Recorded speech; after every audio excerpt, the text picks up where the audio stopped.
Damar kirim beberapa tulisan yang adalah nasihat buat kita semua. Dan nasihat ini ditulis untuk menolong kita supaya kita hidup bahagia. Yang pertama, don't collecting. Jangan mengumpulkan barang. Hidup sekali ini kalau bisa jangan mengumpulkan banyak barang. Kumpulkanlah banyak kebaikan, ya kan? Karena dia mengutip kata-katanya Elon Musk. Mungkin saudara tahu siapa Elon Musk? Saudara belum tahu? Elon Musk, orang terkaya di dunia yang barusan tanam saham untuk nikel Indonesia, ketemu Pak Luhut. Dia juga orang yang punya perusahaan mobil Tesla, mobil paling mahal. Dia juga orang yang punya inisiatif wisata ke luar angkasa. Siapa yang mau berwisata ke luar angkasa? Ya, Pak Rudi mau, ya kan? Ke bulan 3 hari lah, ya sekali-sekali. Nah, ya, ya. Ke bulan 1 bulan. Ya, ya. Nah, dia mengatakan begini. Elon explained by saying that his possession will weigh him down. Weigh him down. Dia bilang, owning things comes at a price. Financially, possession weighed us down in the form of debt. Emotionally, the weight us down in the form of attachment.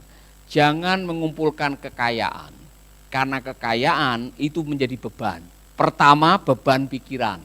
Orang kaya pasti mikir, karena Alkitab juga mengatakan di mana hartamu berada, disitulah hatimu berada.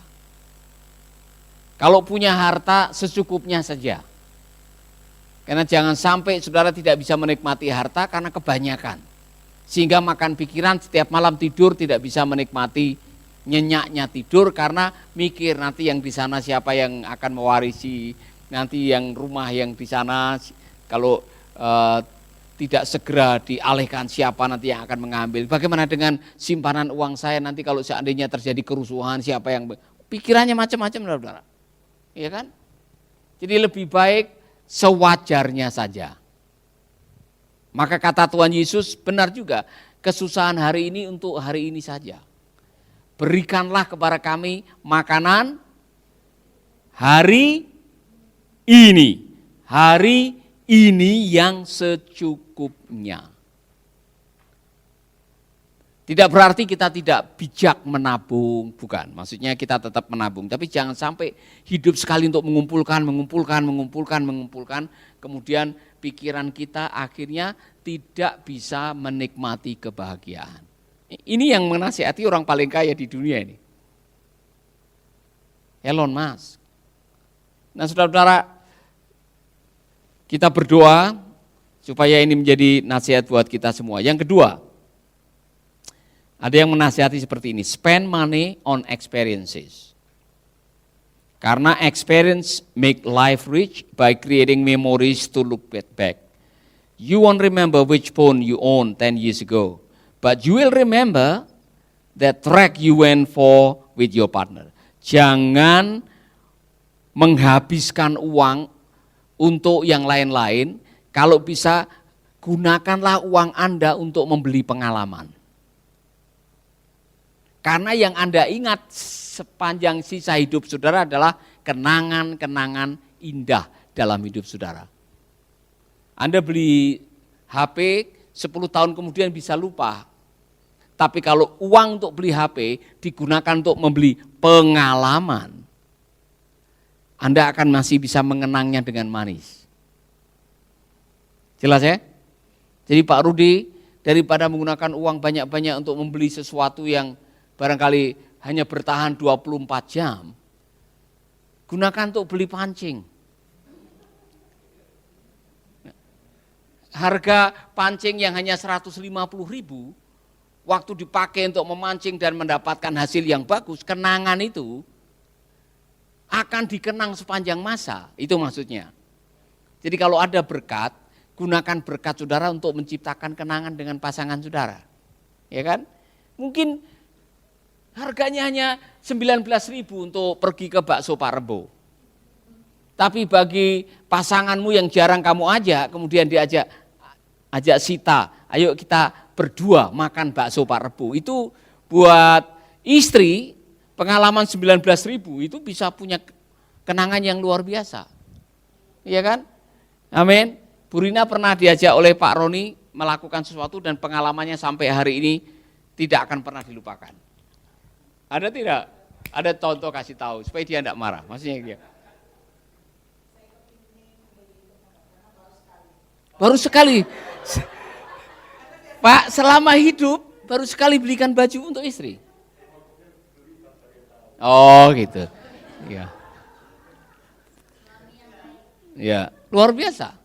Ya, beli pengalaman, gunakan uang saudara untuk pengalaman. Kalau saudara punya uang lebih, mau piknik dengan pasangan hidup, dengan keluarga, silakan. Itu uang saudara sendiri, ya kan? Saudara punya uang, mau barangkali punya kesempatan untuk tamasya keluar angkasa, kenapa tidak?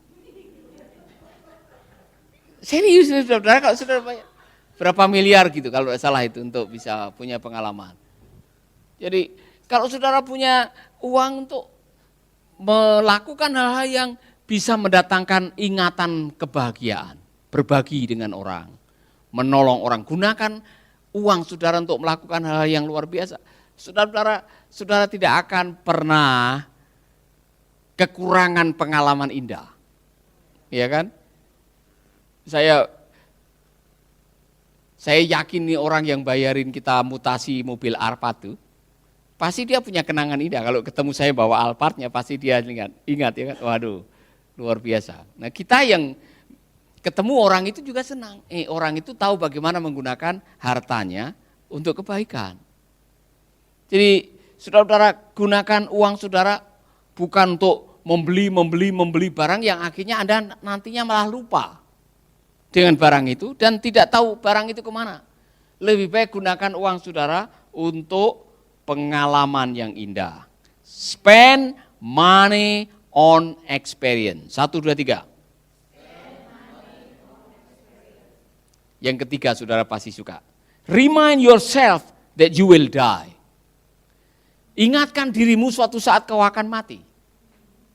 Katakan kepada dirimu, sebut namamu, hey Yosua, aku akan mati suatu hari. Bilang. Semua yang bilang sebut namamu sendiri-sendiri. 1, 2, 3. Dengar enggak dia? Dia mendengar suara saudara? Dengar. Steve Jobs, orang yang masuk ke dalam golongan orang kaya di dunia yang memproduksi Apple nih atau Mac. Satu kali dia mengatakan that mortality is the greatest tool that he used to make a big choice in life. Kesadaran bahwa suatu saat kita akan mati menolong kita membuat pilihan-pilihan yang benar dalam hidup ini. Menyadari bahwa umur kita singkat, keabadian itu panjang, kita akan menghadap yang berkuasa atau penguasa. Saudara-saudara jangan main-main dengan hidup ini. Hidup ini singkat, kita tidak tahu kapan kita akan dipanggil oleh Tuhan. Dikatakan oleh kitab Perjanjian Lama dan Perjanjian Baru mengatakan, apapun yang kau jumpai dengan tanganmu lakukanlah untuk Tuhan. Maksimalkan hidup saudara, melakukan yang baik. Hidup ini singkat, jangan main-main dengan hidup ini. Make right choices. Saya mau mengatakan ini, make right choices. Jangan membuat keputusan-keputusan yang salah yang didasarkan atas kini dan di sini. Sekarang, pokoknya saya mau sekarang. Sekarang. Pikirannya hanya untuk sekarang. Saudara lupa bahwa nanti ada waktu kekekalan yang akan menilai apa yang Anda lakukan selama Anda hidup di dalam dunia ini. Jadi setiap kali saudara membuat keputusan, pikirkanlah apakah keputusan saya bisa saya nikmati dalam kekekalan. Itu maksudnya. Hidup ini singkat, saudara-saudara. Belajarlah menikmati hidup ini dan buatlah pilihan-pilihan. Ya, di dalam hidup ini saudara punya banyak pilihan, ya kan? Ada pilihan-pilihan yang tidak berpengaruh pada kekekalan, ada pilihan-pilihan yang berpengaruh pada kekekalan. Yang tidak berpengaruh apa? Saudara masuk restoran, ada banyak pilihan. Bakso, rawon, pecel, pilih apa saja silakan. Tidak akan berpengaruh kepada kekekalan. Tapi mau melakukan apa hari ini? Mau melakukan kebaikan atau mau melakukan kejahatan, pilihan saudara mempengaruhi kekekalan saudara. Jadi tolong perhatikan baik-baik, life is short, hidup ini singkat, lakukan hal-hal yang memiliki nilai kekekalan. Jadi saudara-saudara, itulah sebabnya saya sering mengatakan memiliki batu nisan itu ada baiknya. Membeli batu nisan itu ada baiknya, karena itu akan menolong kita selalu memikirkan mau mengakhiri hidup seperti apa. Mau mengakhiri kenyataan ini seperti apa. A pride and fear of failure fade away in the face of death. Jadi jangan sampai hidup sekali hanya untuk pride, untuk kesombongan, untuk pamer, untuk seolah-olah engkau hebat dan sebagainya. Semua akan hilang. Apa yang Anda sombongkan, apa yang menjadi kebanggaan saudara, semua akan Anda tinggalkan. Saya selalu mengatakan ada dua kemungkinan. Kalau bukan hartamu yang meninggalkan engkau duluan, engkau yang meninggalkan hartamu duluan. Make the right choice. Buatlah keputusan-keputusan yang benar. Berikutnya, saya pikir ini bagus buat kita semua, kita diinginkan. Chase fulfillment, not a success.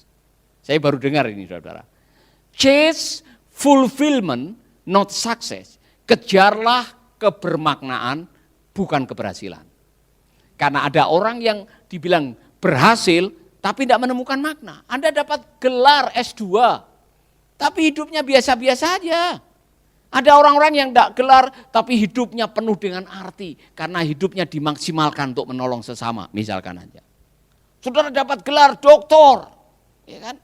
Tapi setelah itu tidak bikin apa-apa, lebih baik tukang sapu jalan yang tiap hari bisa membersihkan jalan dan banyak orang yang lewat melihat manfaat daripada apa yang dia lakukan. Chase fulfillment, not success. Saudara-saudara, jangan mengejar pencapaian yang disebut sukses, sukses, sukses. Saya dapat kata bijak begini.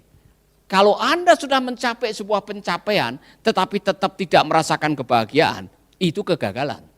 Saudara pernah ketemu dengan orang yang waktu saudara masuk gelarnya 17. Tapi orangnya gini jalannya.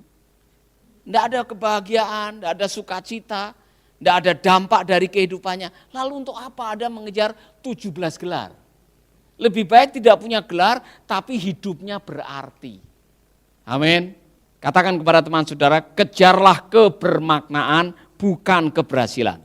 There is no bigger failure than a successful person who is not happy. Tidak ada kegagalan paling besar daripada seorang yang katanya berhasil tapi tidak bahagia. Happiness should not be contingent upon success. Kebahagiaan seharusnya tidak dikait-kaitkan dengan keberhasilan. Tanpa gelar Anda bisa bahagia, ya kan? Tanpa mobil termahal Anda masih bisa bahagia, betul tak? Tanpa punya rumah sendiri masih bisa tidur nyenyak. Tanpa kasur spring bed Anda masih bisa mimpi, ya kan? Masih ingat pada waktu tidur di atas tikar dulu? Tidurnya lebih nyenyak daripada sekarang tidur di atas uang. Jadi jangan gara-gara ingin sukses, Anda mengorbankan kebahagiaan. Sama seperti orang muda yang bodoh itu. Haleluya, ini pelajaran hidup yang luar biasa. Untuk bisa berguna, saya mengatakan, untuk bisa berguna, tidak harus jadi orang kaya. Katakan kepada temanmu, hey, untuk menjadi berguna, tidak harus jadi orang kaya. Ini pelajaran buat kita, ya. Jadi jangan seperti memikirkan, waduh nanti saya akan berguna kalau uang saya sudah banyak, saya sudah jadi penguasa, saya sudah dapat jabatan, baru nanti saya akan melakukan ini. Sekarang pun saudara bisa menjadi manusia yang berguna. Ini pelajaran buat kita semua. Berikutnya, ini luar biasa ini, yang kelima nih. Sebelumnya dibilang gini, happiness is an internal choice that drive fulfillment in respective of success or failure. Fulfillment is a state of being success in merely an outcome. Jadi bilang begini, happiness, kebahagiaan itu adalah pilihan internal. pilihan saudara-saudara. Mau bahagia atau tidak bahagia itu pilihan, keputusan, kehendak saudara. Ya kan? Saudara bisa bahagia dengan makan sepiring berdua atau makan 2 piring. Saudara bisa bahagia kapan saja karena bahagia itu adalah internal choice. Saya mengatakan untuk bahagia tidak perlu restu tetangga. Jangan tanya, buat saya, tolong dong setujui saya mau bahagia. Menurut Anda semua, saya boleh bahagia atau tidak? Anda tidak perlu minta persetujuan tetangga-tetangga saudara untuk hidup bahagia. Bahagia adalah pilihan internal hidup saudara. Katakan amin. Sahabat, Anda baru saja mendengarkan program Making Life Better. Hubungi kami di 0811 3901 144 atau 0811 3901 140. Mari dukung pelayanan Making Life Better melalui rekening BCA 66 900 30525. Sekali lagi, 66 900 30525. Atas nama Paulus Wiratno. Terima kasih, Tuhan Yesus memberkati. Making life better, bikin hidup lebih baik.